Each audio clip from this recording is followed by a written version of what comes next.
I'm honored today to be joined by Pastor Mark Biltz, who is the founder of El Shaddai Ministries in Washington State. He is a well-known and popular commentator on the Feast of the Lord. He is also well known for his discovery of the blood moon tetrads that shook the church community and changed our understanding of end-time prophecy. Mark has authored several best-selling books, including the one we're going to be talking today, which is Blood Moons, Decoding the Imminent Heavenly Signs. And Pastor, thank you for joining me here today. Well, thank you so much. I love being on your program with you. Well, we did a great show last week, and we were talking about the Antichrist, Decoding the Antichrist, one of your books, one of your excellent books. Now, you, as far as anyone that I've ever talked to, you're responsible for discovering the blood moon tetrads. And, you know, the book of Joel talks about blood moons. Jesus said there'd be signs in the sun, moon, and stars and all of that. But your book here, Blood Moons, Decoding the Imminent Heavenly Signs, how on earth did you find out about the blood moon tetrads? It was a miracle. It really was. I love astronomy. And so I was looking at the eclipses, and I had been praying, and it happened, it hit me about 4 in the morning when I was in my prayer closet. I used to love to get up and pray around 4 and 5 in the morning, and I've been doing it for a long time. And I also teach on the Feast of the Lord. And so all of a sudden it hit me, I need to go to NASA's website to look at when these eclipses are occurring on the biblical calendar. Because in Genesis 1:14, many people misunderstand that verse, which is so significant. When we think of why did God create the sun and the moon, we think it was for light. But the Bible says the number one reason, go and look in Genesis 1:14, he created the sun and the moon for signs. And then it says for seasons. Well, the problem is English. When we read the word season, we think of winter, spring, summer, or fall. But that Hebrew word doesn't mean that. As a matter of fact, in Leviticus 23, when it talks about the feast of the Lord, that word feast, what do we think of when we think of feast? We think of food. Well, it's the same Hebrew word. So how can that Hebrew word, the same one, be translated as food here and winter in Genesis? It doesn't mean either one. It literally means an appointed time. That's why the biblical calendar for the Jewish people was based on the new moon, because it's on the new moon is the only time you can have a solar eclipse. And that's why the feasts like Passover and Tabernacles are on a full moon, because you can only have a lunar eclipse on a full moon. So God's calendar isn't the Muslim calendar, the Gregorian calendar, it's the biblical calendar. And so I made that connection, and then I go back and I look, and you wouldn't believe it. The first blood moon happened on Passover. The next one was on Tabernacles. And there was a solar eclipse on Rosh Hashanah, for heaven's sake, 2 weeks before the other lunar eclipse. And then in the next year, there also was a total lunar eclipse on Passover and Tabernacles. And I just was so shocked. I thought, well, how often does that happen?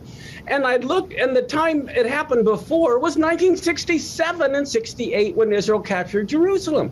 And the time before that was when Israel became a nation, 1949, 1950. And the time before that was 1492 when all the Jews were kicked out of Spain. And so I just was blown away, and I knew that it had to mean something. And I would never claim that I knew what it meant, but I knew it had great biblical significance. Oh my gosh. I mean, it's just, when I first read your book and began to understand the blood moons, you know, when you read Joel and it says the moon will be turned to blood, the sun will give its light, it's like, you know, the sky is going to fall, you know, I mean, but that's not what it's saying. No. It was saying that there will be signs, like Jesus said, in the sun, moon, and stars. And so the blood moon tetrads makes perfect sense, because that's what God does. You know, exactly. I mean, and he's so orderly, he's so predictable in that sense. So I want you to talk about the seasons, because you were talking about the feast. Now, one of the things that you teach that is so fascinating is on the Feast of Israel. Okay, so you believe that the Feast of Israel, 7 feasts, 4 in the spring, 3 in the fall, you believe that's a prophetic grid. You believe that that's a prophetic statement about the future, right? You are exactly right. In Revelation, it talks about those written in the book of the Lamb who's been slain from the foundation of the world, not 2,000 years ago. That means the slaying of the Passover lamb was from the very beginning, from the foundation of the world. As a matter of fact, what I believe the Father said is, look, I'm going to send my son to die. I'm going to determine what day he's going to die. I'm going to determine what time he's going to die. As a matter of fact, I'm going to determine what songs will be sung at his funeral. Wow. This is why 1,000 years before Jesus came, King David wrote the funeral hymns that would be sung on the day Yeshua died, because every Passover they sing the Psalms, the Hallel. As a matter of fact, many of your listeners know that they sang a hymn and went over to the Mount of Olives out on that night. I can tell you the words to the song they sang, because they sang Psalm 118 as the last hymn at every Passover Seder. So the very words that they sang before it was betrayed and crucified has the verse, this is the stone the builders have rejected. It's become the headstone of the corner. Oh my gosh. So you have Passover. Oh, yeah, yeah. And then you have unleavened bread. Right. Okay. Which was the burial. Right.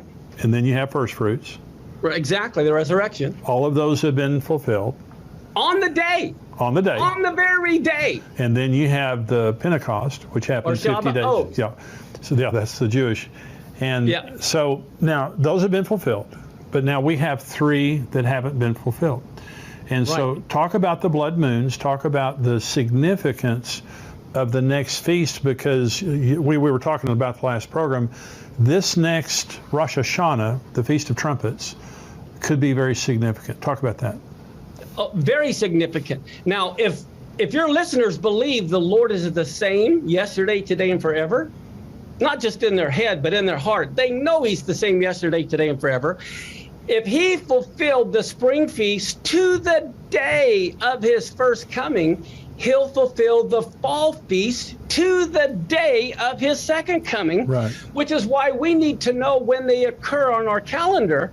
And just like you can't have Pentecost until he rose from the dead, he's not going to rise from the dead until he's buried, and they're not going to bury him until he died. They're going to be fulfilled in order. So the next feast to be fulfilled is the Feast of Trumpets.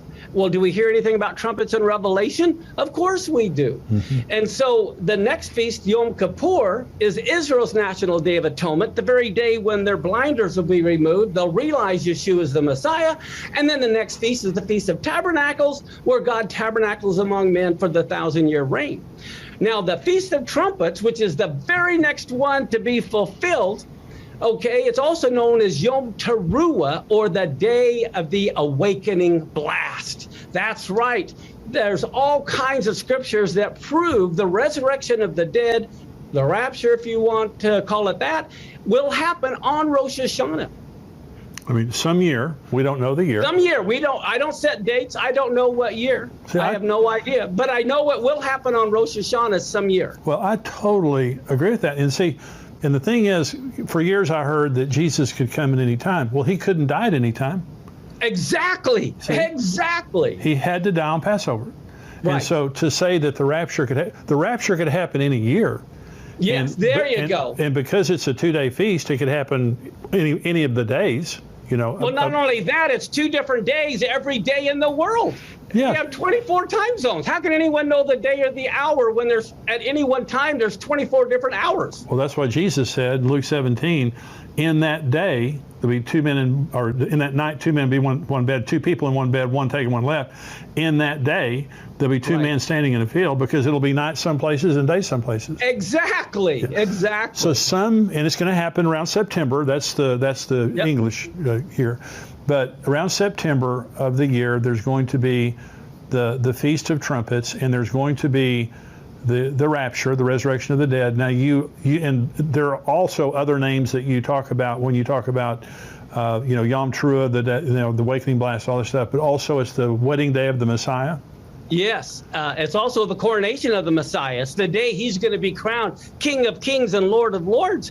And in Leviticus 23, these feasts were called convocations, which in Hebrew is mikra, which literally means a dress rehearsal. So I ask people, do you want to be at the wedding of the Lamb? And they go, yes. I say, then why don't you want to be at the dress rehearsal? That's where we learn our part. Yeah. That's amazing. So let me go back to 2014 and 15 because we're talking about the blood moons. Sure. This is just such a significant point in time in human history that we're looking at. And what I say to people, Pastor, is, every generation has had a sign or signs. Hitler was there, earthquakes, wars, but we're the only generation that has all the signs. Exactly. We have especially Israel, but we have a convergence of all the signs. So going back to Christopher Columbus, who was a Jew, and many people don't know that, but here's the way I've seen the blood moons, because there's 1492, 1493, 1949, 1950, 1967, 1968, and then 2014 and 15. So we understand the first three. But here's the way that I look at it. The 1492 and 1493 was the beginning of God bringing his holy people together. This is the first time since the AD 70 that we see the first beginnings of a gathering there. 1949, 1950 is the Holy Land. The Jews get back the Holy Land. 1967, 1968 is the Holy City of Jerusalem. 2014, 2015 that's the one, to me, is the Holy Temple. There has been, since in the last 3 months, there's been 11,000 Jews ascend the Temple Mount to pray, the most since 2,000 years ago. Okay, and so we're seeing a great activity in Jerusalem, the Temple Institute, the Temple Mount Faithful, different people. So what do you think about the feast of 2014 and 15? What do they mean? Is it significant for the temple? Does it have any other significance? I think it definitely could be temple related. The way I look at it from hindsight, I did mention this back then as well. But if you remember Joseph's dream, and Joseph was a type of the Messiah, there was 7 years of plenty followed by the 7 years of famine. I believe the 2014-2015 lunar tetrad was a warning of the 7-year cycle. When it ended, we would begin the 7-year famine or tribulation, which is why 2022 is so significant. Okay, so the Shemitahs, and if you wouldn't mind talking about it again. So this is a Shemitah year that we're in right now. Yes. Now, when we say 2021, 2022, the Jewish year begins, and their civil year begins the Rosh Hashanah. Yes. In September. Yes. Okay, so their new year began in September, and so now between now and next September, this is a Shemitah year. This is the 7th year. Yes. And you believe now again that the tribulation has to begin at the beginning of a Shemitah cycle, which is next September. Exactly. And I have a chart here. One of the things that I want to mention is how significant the first year of a Shemitah cycle is, and which will begin October of next year, right after Rosh Hashanah, because we're in the 7th year. But did you know both temples, Nebuchadnezzar destroyed the temple and Rome destroyed the temple, both in the first year of a Shemitah cycle? Wow. So both temples were destroyed then. The 1967 Six-Day War happened in the first year of a Shemitah cycle. The Yom Kippur War happened in the first year of a Shemitah cycle.